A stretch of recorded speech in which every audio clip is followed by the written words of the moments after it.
Welcome to Comparing Linear and Exponential Rates of Change. On our concept notes page, we have the definition of rate of change. When we say the words average rate of change, we're usually referring to exponential functions, and if we just say rate of change, that usually refers to linear. Our formula is f of x sub 2 minus f of x sub 1 over x sub 2 minus x sub 1. Remember, this top notation is just a fancy way to say y sub 2, and this notation is just a fancy way to say y sub 1. And same thing over here, this would be y sub 1, and this would be y sub 2. So it should look like the slope formula to you.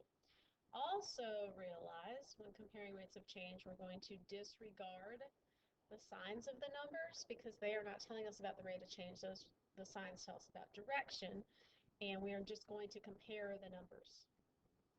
So for our first problem, we have f of x and g of x, which has a greater rate of change. I'm going to have to give you an interval for that. When you have an exponential, you always need some kind of interval. So let's say our interval is between 3 and 6. So that means over here, I'm going to plug in a 3 and plug in a 6. So these are always x values, always, when you're talking about an interval. So when I plug a 3 into this formula, so 5 times 2 to the third power, I'm going to get 40. And when I plug in a 6, so 5 times 2 to the 6th power, I'm going to get 320. And those are the four numbers that we're going to use for our formula. So we're going to do 320 minus 40 over 6 minus 3, and that gets me to 80 over 3. So that's my average rate of change. Over here, I can use my values from my chart. To go from 3 to 6, I'm adding 3. To go from 10 to 12, I'm adding 2.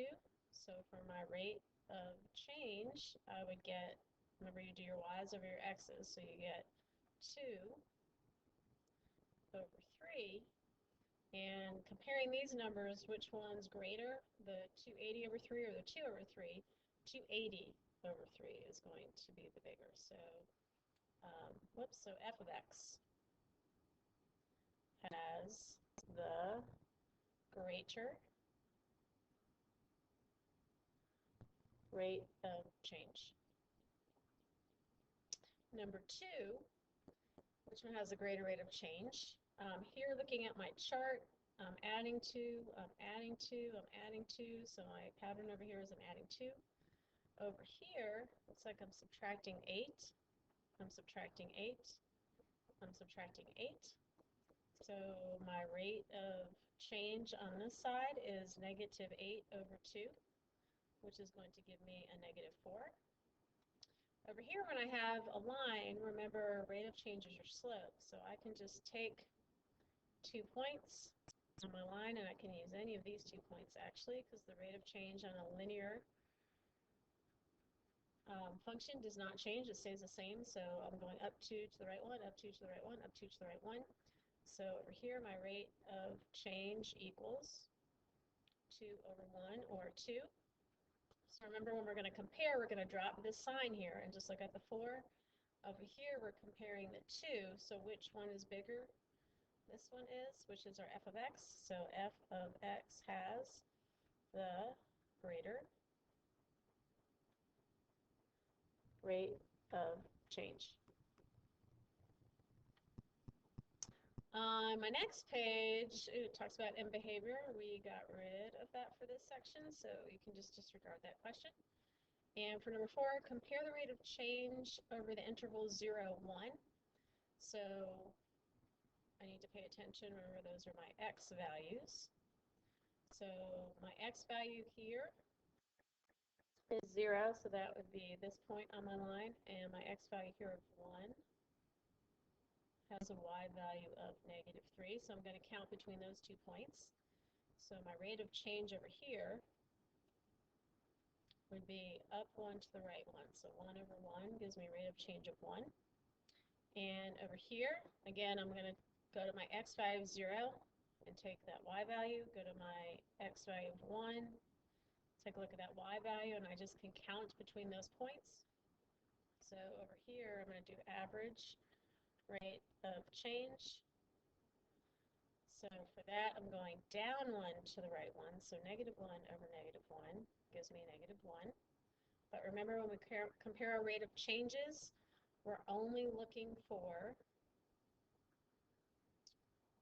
the numbers and not the signs. So I'm comparing 1 to 1, and they're the same. So actually, g of x and f of x have the same rate of change. Okay, for my secret question, if I have a rate of change of 7, and I have a rate of change of negative 10, I want to know which one is the greater rate of change. So which is greater when we talk about rate of change?